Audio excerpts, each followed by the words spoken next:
All right, it's 2 minutes past 6 p.m. my time here in India.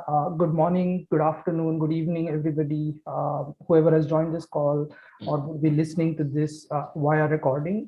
We are very happy to invite you to our second webinar by RAIN Foundation. And today we are going to talk about the importance of building healthy habits for our healthier tomorrow.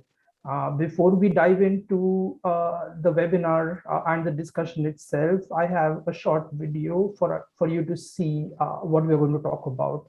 So let's bring up the video now.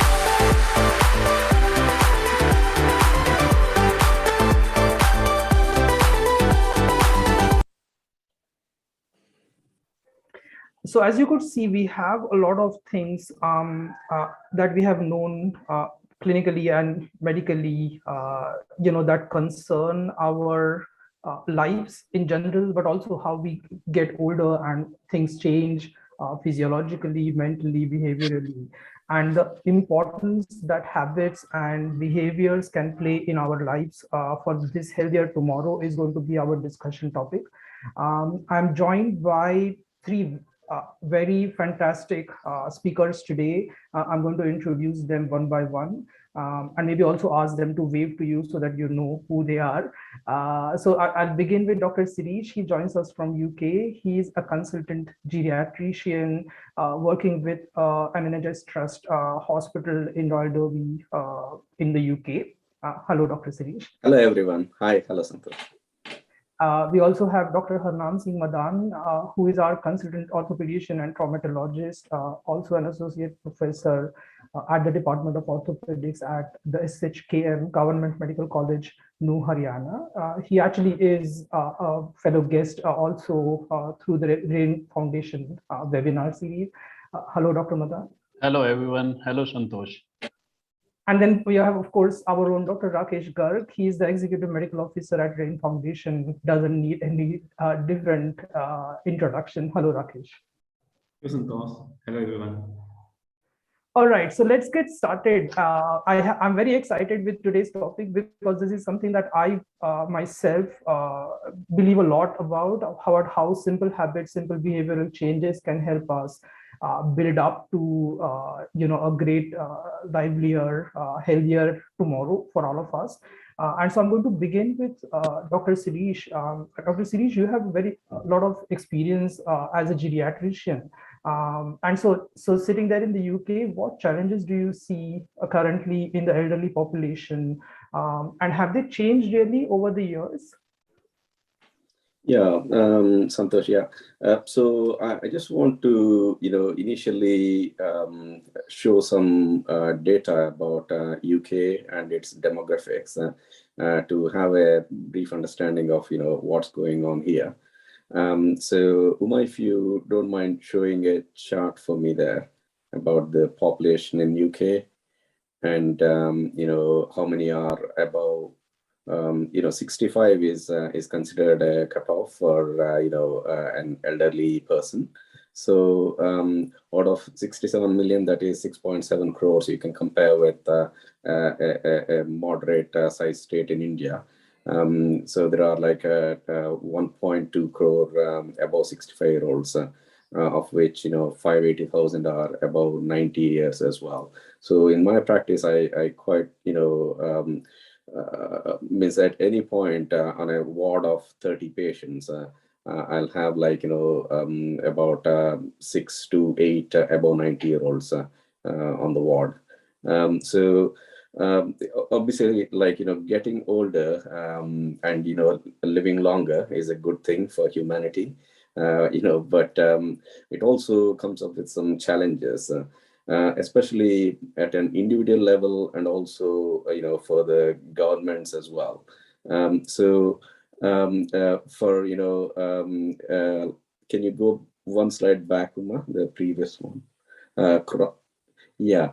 So just with the demographics, I'm saying like at the moment, we have like 1 in 5 are above 65, but they're projected to be 1 in 4. So quarter of population is likely to be like above 65 by 2039. So next slide, please. Also, there are a significant proportion of people who are living alone, which will have an impact on their, mental health and their ability to, get through day-to-day activities and things like that as well. In addition to that, next slide, please. I've given here life expectancy in UK, which is like you can see there. Comparatively, I think in India, the last figures were 70 years life expectancy, so about like 10-year gap there. And in US, it's again near 79 as well. So, but there will be some difference in the gender, which I'm not sure in the India and US situation, but that's the UK status. Yeah. Next slide, please. So as we get older, it's all about how you get older and the healthy aging you must have seen. And I think that's mainly as you get older, you will be accumulating like chronic conditions like high blood pressure, diabetes, in turn leading to like heart attacks, heart failures, or kidney failures and things like that. So those are what we call like chronic conditions or comorbidities. What this graph shows is that as you get older, you accumulate these comorbidities or chronic conditions. And the challenge for you at an individual level is to do your best to preserve that health into later life, so that you gradually you at least like accumulate these a bit later rather than the more younger you are. That is quite important because all of us focus so much on like wealth, but also you need to focus on your health as well, because from this graph, as you can see, like your happiness, life satisfaction, and those surveys have shown that you are much happier and with less anxious and things like that in later life. So post retirement, if you are looking for those nice holidays and enjoying with family and things without stress of work and things, you need to take with you that fitness and good health. So that's why at individual level, those are the challenges for you to maintain your health so that you have a better tomorrow. Next slide, please. At a government level as well, it throws a lot of challenges. What this shows is actually the graph of what UK spends on its population. This is acute care is where you get admitted, for example, after a heart attack or a pneumonia or something like that. So this is not talking about the chronic expenditure, the chronic conditions expenditure. So for example, if you are getting like medicines for high blood pressure or diabetes, that's not included. So this is actually where you are once admitted into hospital, that's the expenditure. So it spends almost like £2,000 per individual, once you are like near 80, 85 per year. Overall, like as part of as a proportion of GDP, UK spends about 9% of its GDP on health expenditure. Whereas like as comparison, I saw that India spends 3.5% of GDP, and US spends like about 18% of its GDP on health expenditure. So, but that's not all government spent. So, for example, in US, the Medicare and Medicaid programs, through that, the government spends about 40% out of that, the health expenditure. Whereas like 30%, I think, are from insurance companies, the private health, and then the remaining is from out of, people's pockets. So here in UK, the whole thing is actually borne by the government, the costs of it. So from the chronic conditions with its medication, you don't pay anything to, when you get sick or anything, and when you go into hospital, again, you pay nothing. So that's how much, the government actually spends quite a lot here on health expenditure as well. So all these are, as I said, like challenges both at individual level and for the governments as well to actually preserve the health and, and treat any health conditions that develop. So it's your responsibility to make sure, like, you don't get into this spiral of diseases and ill health and enjoy your later lives. And for that, you need to start today. That's a fascinating message. I really was quite fascinated by looking at the slide where, once you get that one condition, the second and the third and the fourth one just pile up. And, the kind of life you will live with those number of conditions. And I actually did not know there are 6 and 7 conditions and those kind of things. I mean, that will be quite terrible, right? So yeah, means it's not uncommon because, once we actually admitting the patient, sometimes, it would be surprising to see the number of, like previous cancer operated on chemotherapy, and then their heart attack, then there is kidney failure. So we have like so many for that individual patient. And that's a big challenge for us to, give the medication things. We need to be careful, like, how much doses we need to give in presence of kidney failure. And they are more prone to side effects in the treatment. Yeah. No, thanks a lot for that overview. I'm going to now go to Dr. Madan, and let's going to ask about how is the situation in India. What are the trends? What is it that we are seeing in India? Yeah, Santosh. Actually, Dr. Sirish clearly told that the expense by the government in India is around 3.5%. So, and if we will see that the population which is dependent on this GDP expense, so we don't have specific data how much is the specific expenses. Because but the population, elderly population, is highly dependent either on the private sector, and rest of the 40% are dependent on government sector. So if we will see the age distribution population in India, so you will see gradually from 91 to 2020 projections are there.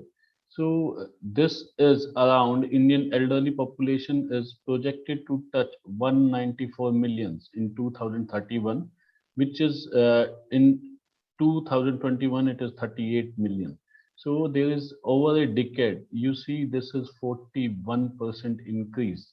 And I totally agree with Dr. Sirish that once you have one illness and it simultaneously combined with the other, it is very common if we will see that patient having a osteoporotic fracture admitted in the ward. So it is very common practice. First time we see that patient is also hypertensive, he is also diabetic, and he is also having chronic renal failure. So because the rural population, they don't have access to the healthcare, and that is the reason they first diagnose at a tertiary care center when they got through some accident or by osteoporosis they got a fracture. So if I will speak about specifically bone health, so in elderly, if we will see that the osteoporosis, which is the most common reason for fractures, so here's a data which will tell you about the osteoporotic fracture. It is 1.5 million fractures annually, and these fractures include hip, vertebral fracture, wrist fracture, and the rest of all. So maximum you will see that vertebral fractures are very common, and followed by hip fracture, and then followed by wrist fracture, And these are more common in 50% of women.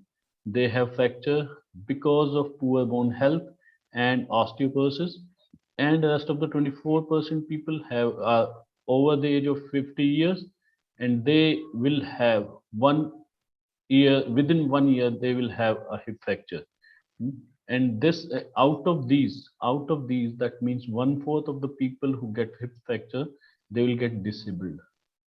So if we will see the other diseases like which are simultaneously detected when there is osteoporotic, then it is 1.5 million that is for osteoporotic fracture, while it is 51,000, 5,13,000 for heart attack, and it is 2,28,000 for stroke, and 1,84,300 for breast cancer.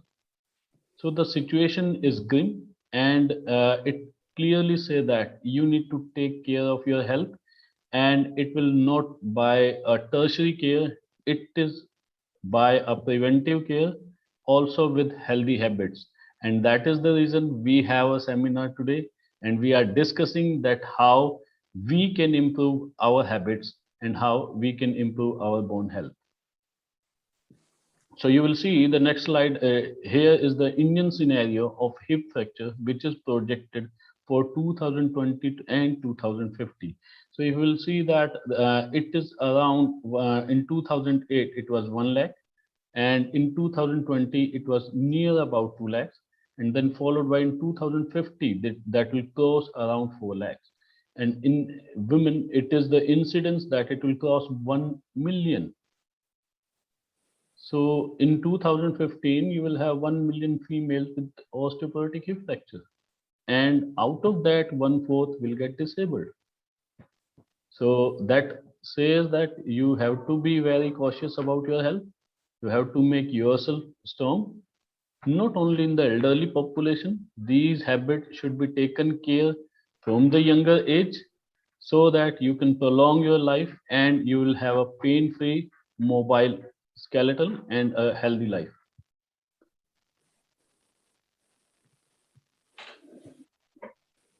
That's again once again staggering numbers, and kind of getting scary now about how these things are piling up on each other. We will tell that also. Yeah, so we are definitely want to move towards that thought about what to do about this, because all of us are going to get older. We are not getting younger anymore, and so what is it that we can do from here? Yes. How to build these healthy habits. So let me go back to Dr. Sirish, and once again shifting these gears from looking at numbers, looking at these thoughts that we have learned so far about getting older, how it impacts your health, your overall happiness, your overall well-being. And so how does the patient behaviors, how to form these healthy habits? Do you have any experience? What does it suggest? How can we do these things? Yeah, what I would like to show is actually a graph here. It will give us an idea. So there is, under the graph is written a term called sarcopenia, which is actually the age-related muscle loss.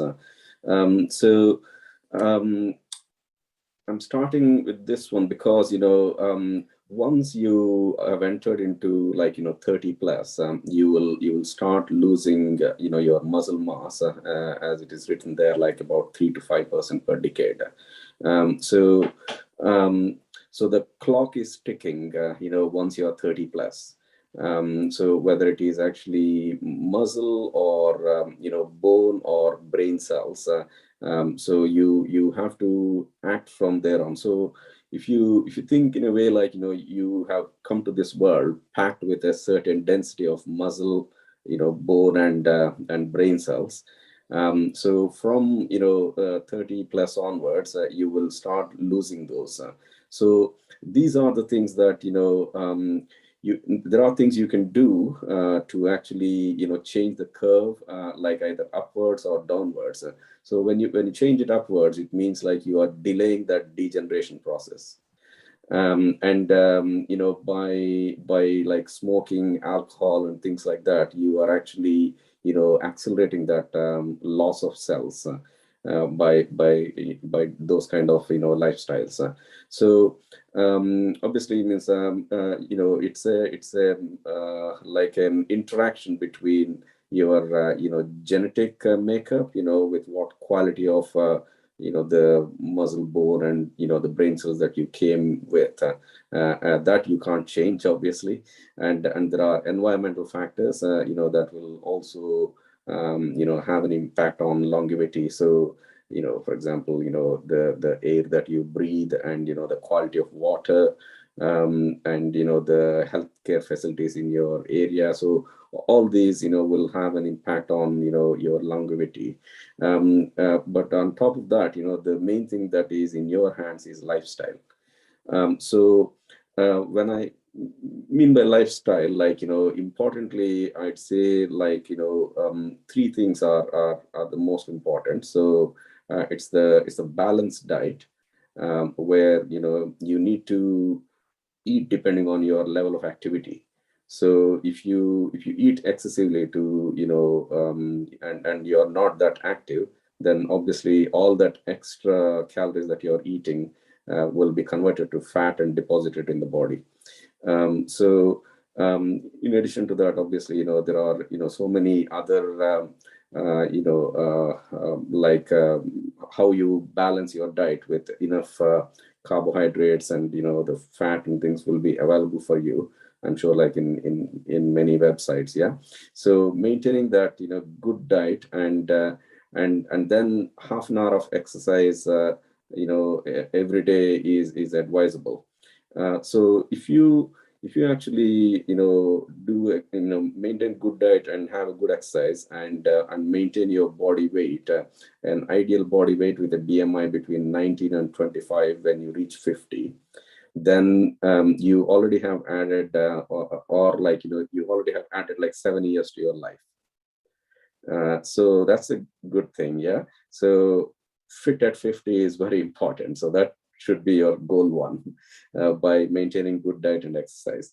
And also what in a Harvard study which showed on top of it, on top of your body weight, if you maintain this diet, exercise, and also moderate alcohol intake and no smoking, you can add 14 years for women and 12 years for men for their longevity. So there's quite a lot that is in your hands. I think what I probably would add on top of, I just mainly mentioned about the weight and physical fitness. Obviously, mental fitness is becoming increasingly important in the current world with so much stress. So I think it's you need to again think through how you can reduce stress in your life, and also give body a good rest. So good sleep is also extremely important. If you maintain that ideal body weight, and your mental well-being, and attend the annual health checkups and screening programs, there are sometimes in Western world there are like 5 yearly colonoscopies to look at pick colon cancer earlier. And there are other for example, prostate checks and things like that. So all those screening programs to pick cancers earlier.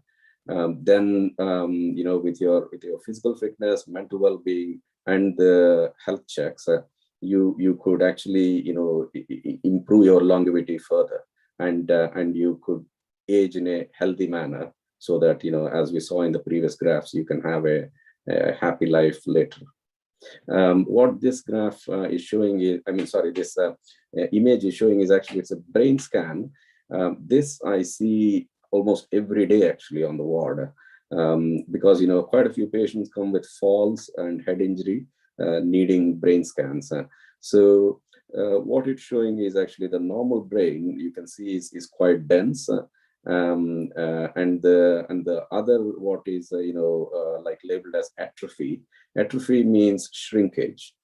So once the brain has shrunk, it leaves that islands of dark fluid. So those are called ventricles. So you can see how the brain volume has shrunk, leaving more of the fluid in the brain rather than actual cells. So this is, I must say, like, one of the better scans that I found on the Google. In practice, I see it in a much worse state. So it's same, here in the graphic form where the total brain volume will be reducing. If you see, like, that starts the countdown at age 30. So you start losing those neurons, and then the ventricle size is increasing. So that's the spaces in the brain. So means all these, as I said, like, can be, that rate of that degeneration is in your hands. So if you actually follow that healthy lifestyle, you can actually, reduce that rate of degeneration. So if you actually, maintain your healthy lifestyle, the lady on the right side, who is an athlete at 90, so you can be very fit. I mean, I again come across, in clinics, quite a fit 90-year-olds, who do the cycling and things like that. And at the same time, I come across like 70-year-olds who are very frail. So frailty is a like a recent concept in geriatrics. So where they have lost their muscle mass and bone, and also the brain cells, like we said, and they are actually very vulnerable to any external insults. Like, if you pick up a disease, then their physiological reserve is so poor that they succumb to those infections quite easily. So similarly, like, in practice, for example, if the like a healthy athlete, if she comes with a pneumonia, and a frail lady who comes with pneumonia, I know what's going to happen. So the frail ladies will unfortunately not make it if it is actually a good going pneumonia. So it is the reserves in your body that will give you that ability to fight these external factors and diseases. Means we have seen that in COVID times as well. Like, patients with, who are obese and, diabetes and all these, they are the ones who unfortunately had complications. So that's how important it is, to preserve that health. I love the language that you used after scaring us, is about this, kind of building this reserve, getting ready for it, and how some of these things can actually have an impact not only on some of these ill understood concepts which are mostly known only by the doctors, but also by a common man. Say for example, preserving your weight, having a healthy habit of eating, how can it change actually the number of healthy years you live in? I think that's a fantastic concept, can be understood by everyone. And that was really, really well explained, Dr. Sirish. Thanks for that. And so, Dr. Madan, from your experience, what have you seen?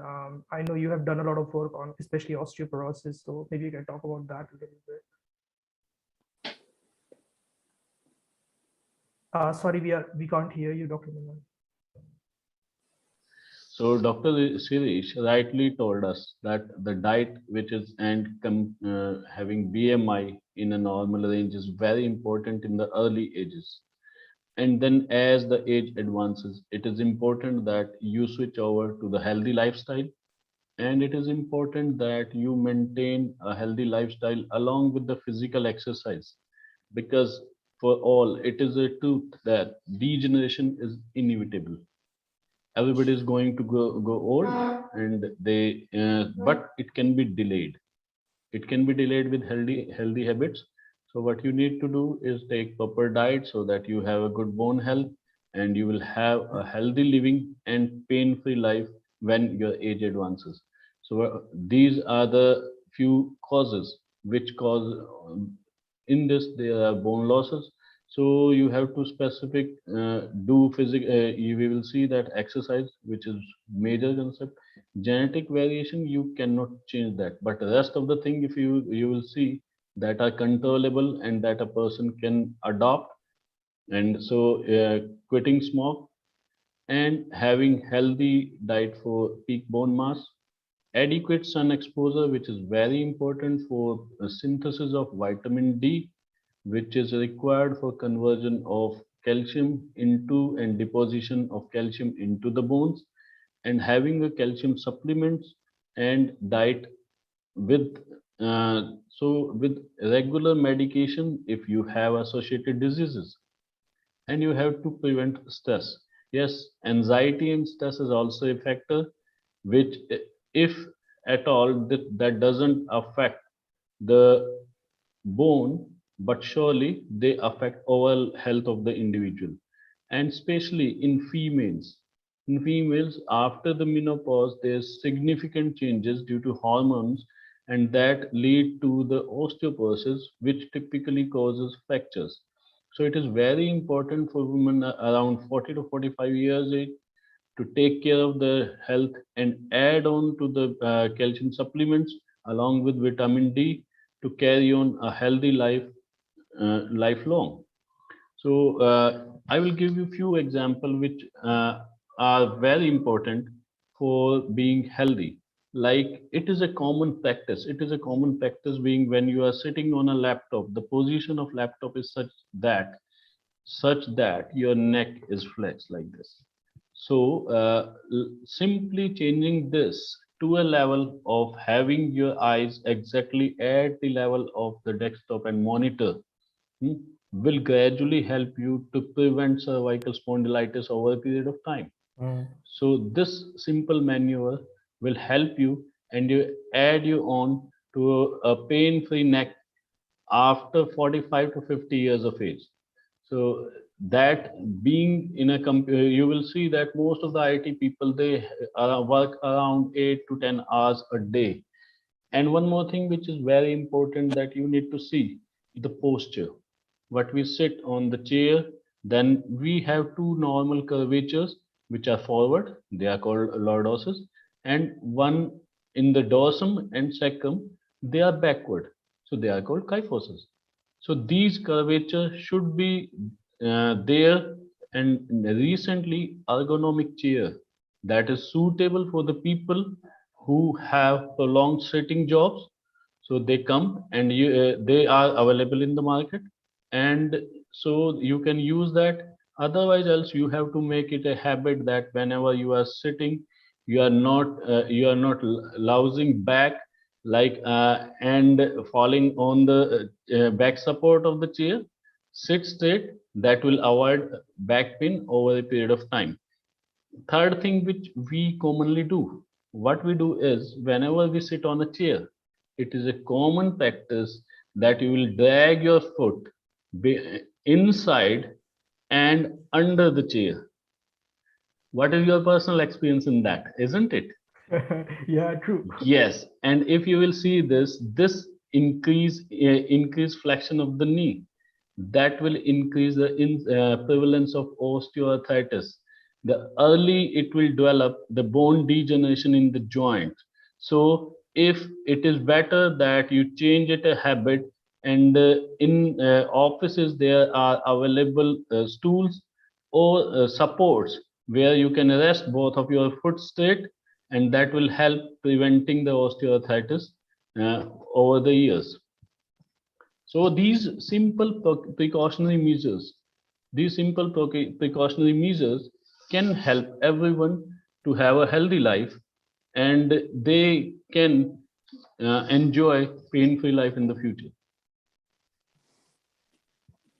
Those are fantastic tips. We have a poll open if our participants can vote what they think, because we're going to go to the next topic. But before that, I'm going to thank Dr. Madan for those excellent tips. I'm sure everybody who is listening to the webinar right now is sitting a little straighter. They don't have their knees tucked into, below their chairs, and their necks are a little high. So those are great tips. I'm going to follow them all the time. So these simple tips matters for your future. And that is why in the elderly you will see we always advise that you should not have plain tiles. You should have anti-skid mattresses, and there should be in the supports in the bathroom. because a simple slip in our elderly at home, they are reason because of their weak bones over a period of time, they break down, and there is no need of fall. It even a trivial thing, missing a step is enough in the causing the fracture neck of femur.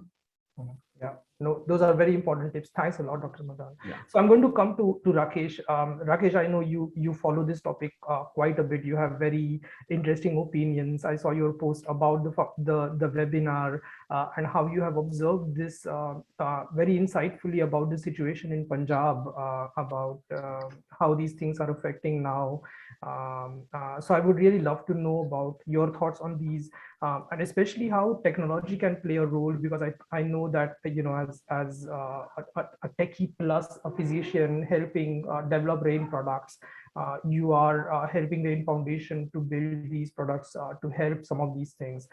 So can you tell us about what are your thoughts and how we are helping from technology perspective here? Thank you, Santosh.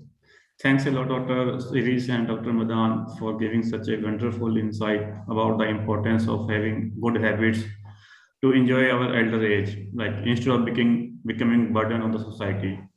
If we want to summarize all issues Dr. Siris and Dr. Madan discussed so far, we can summarize these as one of the major issues we can see the brain aging. Like brain aging with age is the biggest issue we can see in all the age as we are getting elder. And second issue we discussed so far is the unhealthy food, which is leading to a lot of other issues. And third issue we discussed is loss of muscle mass, and loss of muscle mass leading to fall and fractures. And then definitely we cannot forget about like COVID-19 and risk during the pandemic like COVID-19. So as we are going to discuss about the technology, how technology can help us in during the elder age. And before that, I will want to discuss about the issue of loneliness, basically, you can say. If we see like youth of the India are migrating toward the Western countries for like better future and etc. That basically leading to like separation of the elders from the young youth, basically. And basically we are leaving behind our elder parents in country and moving toward the Western countries. And that led to different kind of pandemic, or you can say epidemic related to age. And we are definitely going to discuss that in detail, like how we can use the technology to cope up with those issues. And if we see like first issue, we can see a forgetfulness due to brain aging.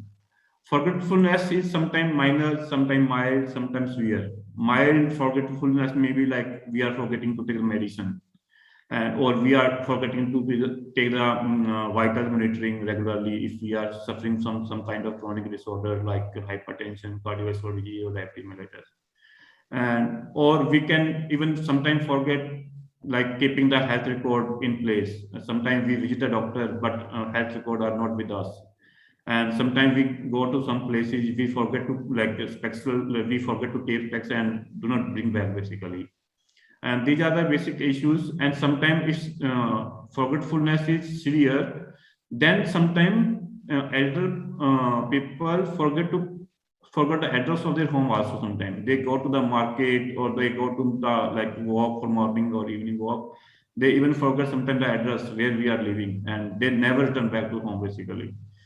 So how technology can help in this? Basically, like product like RAIN Health Guru application we build is helping the elder population or anyone with chronic disease to monitor their basically medicine. Like they can increase the compliance by allowing the user to set auto reminder to take medicine. Like our application can give an alert whenever there is time to take the medicine. And also we can give alert that you need to monitor the vitals like blood pressure, pulse, oxygen saturation, temperature, etc. And see, if we are going to take medicine regularly, we are recording our vitals regularly, then definitely that's going to improve the body performance like in over years. Because if we are having some kind of chronic disorder, then these kind of things are very important to keep us healthy. And the second issue we discussed was that sometimes we forget to take the prescription or past report with the doctor when we are visiting for regular checkup. So our app also provides the option to keep the data about prescription or other reports in its app itself, so that we can share with doctor whenever required. And this app is basically like HIPAA compliant, and it's basically like having all kind of handling privacy concerns. So people do not need to about the security of the data or privacy of the data. And second issue we usually see that like sometimes elder population do not remember like what is the dose of medicine and what dose they need to take. Sometimes they take a wrong dose of the medicine. So second kind of technology we can use is that automatic pill dispensers are there in market, which we can use. And these pill dispensers dispense the medicine at right time and at right dose, so that we do not take wrong medicine and or in wrong dose. The issue we discuss about that sometimes people forget their address when they go to outside for walk or in the market. Then GPC devices like even smartphones have GPC enabled in them, can help us in locating the elder people if they did not return to the home on time. Like we have Google device locator. If we see on Google device locator, we can see where the mobile is lying. So, or we can trace the elder population there basically. Second issue we discussed was about loss of muscle mass. Loss of muscle mass and added with osteoporosis with age lead to fracture easily if person fall. And as I discussed that our youth are moving toward the Western countries, and we are leaving behind the elder population in India. Sometimes elder people are alone in the house, and no one is there to listen even to the cry or the shouting of the elder population that I have fallen, and that lead to added stress in the person can be there in the washroom, in the bedroom for hours without being attended because there is no one else in the home. These kind of issues need to be tackled. We can use the technology based like accelerometer and gyroscopic sensors, usually are in the variable watches, which can detect the fall. Whenever someone has fallen, then that device can detect the fall, and then within 1 minute they can send alert to some emergency service nearby, or the person they are first person to attend the elder population. Like they can even send a message or call to the son or daughter living in the USA, something like that. So that can help us in attending the person in time. Otherwise, person will be in the washroom on the bed for hours without being attended and lead to added complications. And sometimes what happens is that person is sleeping in the bed, and they do not know when they have fallen from the bed. This happens sometimes. And so to tackle that issue, there are sensors we can keep under the mattress. And if someone was sleeping on a mattress and fallen abruptly below the bed, then that sensor can send alert and even send us SMS or call to the concerned person or emergency service. And then we were discussing about the unhealthy food, like Dr. Madan, Dr. Siris told that what are the impact of unhealthy food in long run. It can lead to obesity, and obesity can lead to chronic disorders, or sometimes like unbalanced food, like deficiency of vitamin D or calcium can lead to osteoporosis in the age. And that can be basically due to many reasons. One reason is that elder people is living in the home alone, like son or daughter is living abroad, and they are just 2 person in living in the house. So there is no one to cook the food, and sometimes it's very difficult to hire a help or not be able to help is there to cook the food. That lead to basically unhealthy food eating or missing the food sometime, like they are not like so much energy to go outside the market to buy the food. So sometimes they skip the meal also, or sometimes they are do not know what they cook or what kind of healthy food they can easily cook without taking so much efforts. So our Lean Health Guru application provide a option to track the calorie intake, so that we can know like if we have taken the sufficient amount of calorie to being healthy. Like, and then it can also give some kind of warning that calorie intake is low or their nutrition is missing some kind of essential nutritions. And and also we have Rain Foundation forum where people can discuss about like what they can eat or what are the options to have healthy food in nearby areas. And even we are publishing some kind of articles and some kind of recipes on our blog, Rain Foundation blog, where users can take help of like what kind of food they can take during the elder age. And then we were talking about loneliness. And as I told, and even Santosh was talking about Punjab. Punjab is basically famous for like having migration of all the youth toward the Canada. Like sometimes we see that there is no corner of the world where we cannot see the Punjabis, and everywhere there is basically. I am also belong to Punjab. So basically, this kind of youth migration is very kind of becoming a pandemic now. Basically, not pandemic, sorry, it's becoming a endemic inside Punjab. Like if we see every house of Punjab have one or other children or youth have gone to Canada, Australia, Europe, USA. So there are a lot of elder couples living alone. Like there's only husband and wife living alone in house. Even sometimes, like unfortunately, one of the person expired, then only one person living there. And that kind of loneliness lead to many kind of mental disorders. And most of the elder population suffer from depression because of this loneliness. And like, but like we have to see the future of the youth also, and we have to take care of the elder population also. So here technology can help us in like handling this loneliness. Usually we see that we can have video call using the mobile phone or tab or laptop. But even for having video call, there should be time. Like youth, children living abroad should have time to have a call regularly with the parents. But sometimes due to busy schedules, we are unable to have some idle time to have conversation with the family for hours. So what I usually suggest is that we can have some kind of camera TVs. Camera TV can be set in the, you can say dining area or some kind of lobby, and where elder population people can see the activity of their grandchildren playing in living area. Usually what we say that grandmother or grandfather usually have more love for their grandchildren as compared to their own children. They want to see their grandchildren playing. And if we can install this kind of TVs in our living area, then they can lively see the children playing, and that can help in removing the loneliness in the elders, but also help us like attaching our grandchildren back to the grandparents. Like grandchildren can have long call, basically like hard call.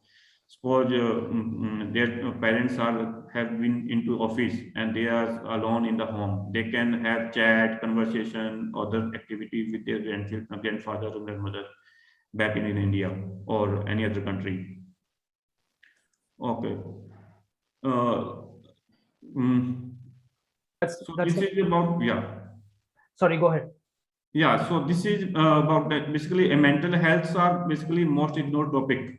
We can see like in countries, like sometimes we even see taboo attached with a mental disorder or mental illness. Basically, like people say like this is basically we cannot easily discuss with other people. But we should feel free if we are suffering from some kind of loneliness, because that can, if that gets severe, that can lead to suicidal attempts also sometimes.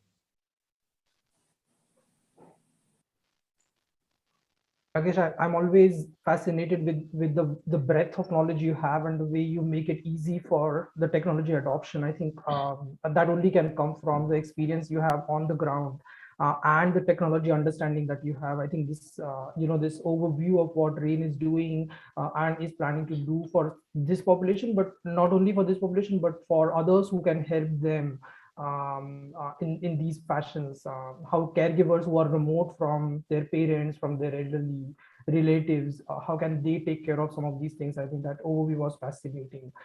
Thanks a lot for that overview. We are coming towards the end of our session, but I have two questions already from the audience, and I'm going to request everybody on the call, if they have any questions, they can post it on the chat now. But two questions to begin with. All of you spoke about the world we live in and the stress that we have from day-to-day life. What do you think, that we can do about this element, and how does that impact some of the things that we spoke about? Any of you can start, and we'll see how that goes. Yeah, I would like to answer that. See, the loneliness and stress related conditions. So these, rightly said, as told by Dr. Rakesh, most of the people in Punjab, young generation, they are looking for Canada, and they migrate, and their elderly parents are at home. So installing these video cameras and scheduling a call daily with their grandchildren or with their parents, that will obviously help to make them happy. And when they will be happy, then they will also be healthy. And this technology, if you will see, the remote penetration of health services in India is poor, and that we have realized that the post-pandemic, that the government is trying its hard best to do provide the services, but this technology can help a lot. And these technology in the form of teleconsultation, timely interventions of minor things which happen at home, and like as told by the, we routinely publish the Rain Foundation blogs, and I answer the question on the forum, and these are very helpful to create awareness about healthy habits. And what one thing I want to mention, that recently IRDA had also forced insurance company that to include health promotion behavior.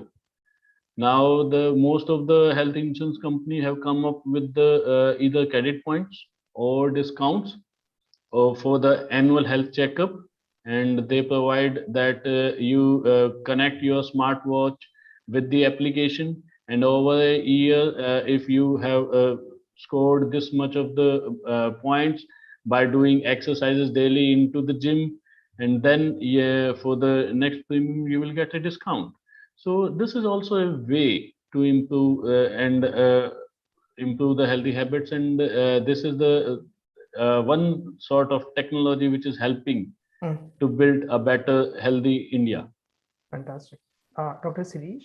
Yeah, just to add, like, stress, I covered like in physical, mental well-being as well. So the mental well-being part, at a pathological level, it will cause release of certain hormones like cortisol and, things like that, which will in turn have a, high blood pressure and high glucose levels because of higher cortisol levels. So that in turn, high blood pressure and high sugar levels will cause damage to the other organs. So it is quite important to actually, on the other hand, like if you are happy, the endorphins and dopamine type hormones that are released will have the reverse effects of that. So it's very important to actually address that problem. Obviously, it is very individual. A thing that is stressful to you might be an enjoyment for me. I might actually, love my work, but another person might actually feel it quite stressful. So it's very individual, the stress. So you need to definitely get to an understanding of what is causing the actual stress for you to address that, and obviously socializing and also identifying like what actually makes you happy, and those kind of things are also important to come to the other side of the thing. That's a fantastic tip. I think, yeah, this, understanding what stresses you is so important before you take action about it, right? So that's very useful. Rakesh, do you have anything to add? Yeah, I will say like As Dr. Mudan and Dr. C said, like mental health, if we are mentally well-being, then we are like going to have all kind of complete healthiness basically. Like sometimes mental disorders run in the family. Like we usually do not we ignore that point. Like if someone in our family had a episode of depression or something like that, that you are also like high risk of having such kind of depression. So there should not be any kind of shyness or some kind of hesitation should not be there to discuss this kind of mental illness freely. Basically, like you should be able to discuss this kind of mental illness with a friend and family members at least, without any side. Because if we are not going to discuss mental disorder with other peoples, then that definitely sometimes lead to suicidal attempt also, and that is deadly thing we can have with us basically. This is what I will say. Fantastic. Again, very good tip. We have last 3 minutes, and I'm going to ask you a rapid fire question. The same one to each of you. Maybe put you on a spot, but so we spoke about healthy habits and better tomorrow. And as you yourself, or of course you're a medical professional, but you're yourself a human being. And what Dr. Siri spoke about, I love that. So this question comes from that thought: is what are you doing yourself to make your tomorrow a healthier tomorrow? Is there something that you follow yourself personally? Yeah, I think so. Obviously, in our busy lifestyles, it is very important, like we discussed, like to preserve our health and find time to actually do that. So you won't get it, by good diet. I think you have covered part of it, but by doing exercise and the physical fitness, obviously, you will preserve that even better. And I normally am able to do like about 4 times a week, like 3 to 4 times a week, a half an hour exercise. More than that is a hit and miss. So I think that much I can do, and also do some stretch exercise and things like that. Like Dr. Madan said, like the spine problems are quite common, especially with our desk jobs and things like that as well. So maintaining that spine alignment is very, very important, I believe, as our stretch exercises. Fantastic. Dr. Madan? Yeah, actually, I used to do daily 40 to 45 minutes of brisk walking, followed by 15 to 20 minutes of yoga.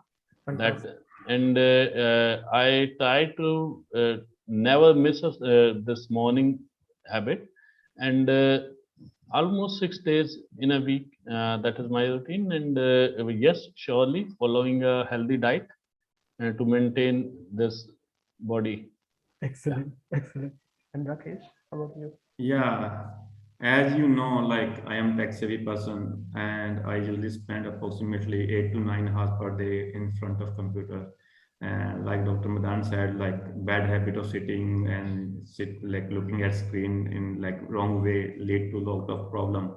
And even I faced a lot of these kind of issues in my life, like cervical smallpox, something like that.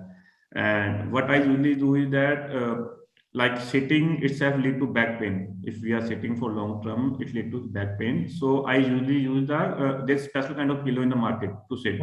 This is called a coccygeal pillow, basically. Like if we sit on that pillow, back pain usually like reduced to almost 20%. That really helps basically. And second thing I do is that constant staring at the screen usually lead to dryness of eye. And I have alarm in my mobile for every hour, and it ran and it's signal to me that I should get up from the chair, stretch my arms, and then some kind of rinsing of my eyes. This is second step I usually follow. And third tip I usually see is that laptop I do not use for long hours, because laptop screen is usually like downside. We have to like move our neck down. So I usually use a screen, desktop screen, to make our neck straight. And these are 3 steps I usually follow with my work. Okay, so all three of you are not only preaching, but you practice what you preach. Yes. So that's Yeah, fantastic. Okay, so we are at the end of our hour of discussions. I think this was a fantastic discussion for our participants and whoever is watching this on the recording. We will be happy to take any more questions you have. So please contact us through our website or on our social media channels. Thanks a lot for joining us today. We will meet you in a month's time, hopefully. And in the meanwhile, a very happy Diwali in advance to all of you from RAIN Foundation. Thanks a lot for joining, and thanks a lot all of you for doing this wonderful discussion. Thank you, Santosh. Thank you, everyone. Thank you, Santosh. Thank you. Thank you.